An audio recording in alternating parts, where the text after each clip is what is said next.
So I had the bowel surgery. 2 weeks later, I had major liver surgery.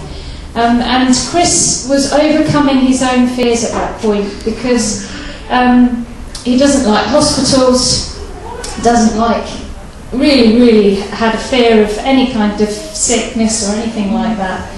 And he was there when I came through that 10-hour operation. I nearly passed out when I saw it.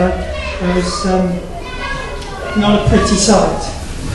Seeing him in the recovery room.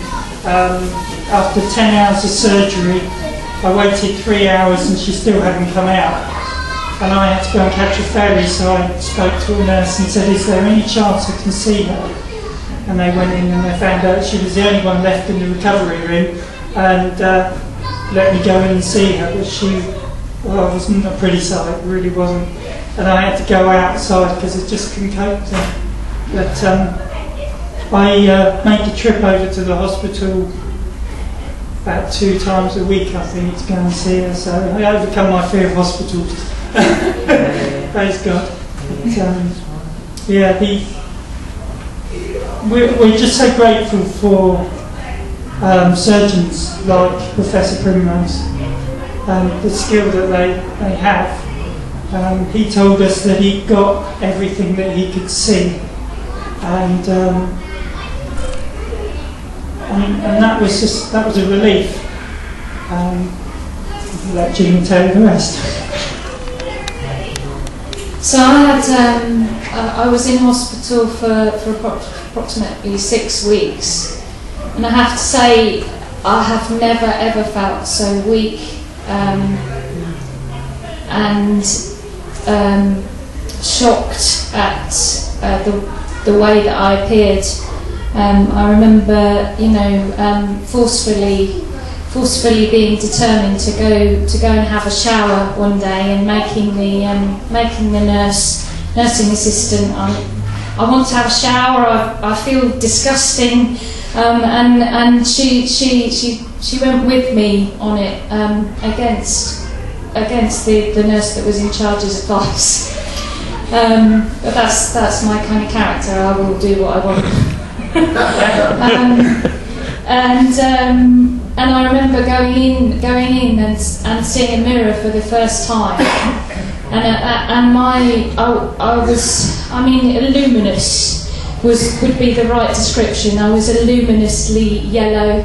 My eyes were very, very yellow, and I had that drawn look that people with cancer so often have, and I was all teeth, and also I had this great big train track of a scar going right round my body, staples, and because of the liver not functioning, I was yellow, but I was also getting very swollen and carrying a lot of fluid.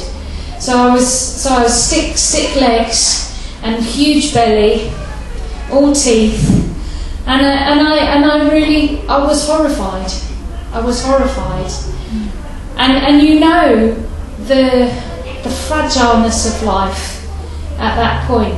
You know that you could just go like that. And it was around the same time that I had an experience where I thought I was going to die. I had pain across my chest, couldn't breathe because there was fluid going into my lungs, and I had an emergency moment where I shouted out for help, and the doctors and the nurses came rushing, surrounding my bed, tried to find arteries, take bloods, masking me up with oxygen, and it was an emergency moment, and I really thought, I'm going. I wasn't worried. I was quite happy about going. I thought, I wasn't prepared for this, God. I wasn't prepared to be saying goodbye, and while this was happening, Chris was trying to ring me. The phone was going on the sideboard there, and I put my head back on the pillow, closed my eyes, and thought, okay, if now is the time, now is the time. But at that same moment, when I closed my eyes, I saw a picture, and the picture was of angels with their wings locked over my bed. I was surrounded, and for me it was a kind of real confirmation. God is in charge. He will say when we're going to die, and whether my body liked it or not, God's choice was that I was to remain, and that He had things for me to do. And so I came through that alive, and I think that was one of the turning points for me.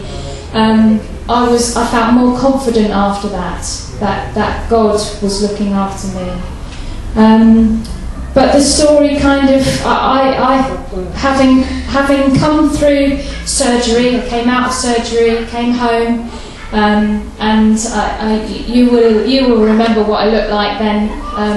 I really didn't look very well, and I was very weak. And because the surgeon had said he had removed all that he could see, I felt that we'd won the victory and I could relax. But I had a further CT scan. At that point they said it's likely still to be in your liver. It was a little bit fuzzy around there, but because of the fluid, and it is in your lungs as well. And that was like a body blow that I couldn't understand, and I had to seek God again and say, okay, you said that you're going to carry me through, that I'm going to live to see my old age and grey hairs, but where's the evidence? Because everything is shouting at me that cancer is going to kill me, that it's stronger than your word. And so I was seeking God afresh at that time, and he spoke to me in lots of different ways, but one of the things he said is, my word is living and active, sharper than a two-edged sword, sharper than a surgeon's knife, and can get right to the very root of the problem, and then can remove the cancer in a way that no human being can. And we were led by them to seek to go away to find a place of healing. Thing Gina didn't say there was the diagnosis was so bad they said they couldn't do anything. At this point, any treatment they would do would be palliative, which means it'd just keep them alive for a bit longer, just extend their life. So we decided, nah, forget it, we're not going to go through any more chemotherapy. That was horrible stuff. So we thought, right, okay, we're going to trust God. All this time, all the time that Gina was ill, I was believing God could heal her right then, right now, at any moment. God could and would heal her. I had the faith to believe that. Had a discussion with Gina, and she said to me one day, I don't have the faith to believe that. I know God's going to carry me through, but I don't have the faith to believe He can heal me right here, right now. So, yes, carry on with what you were saying.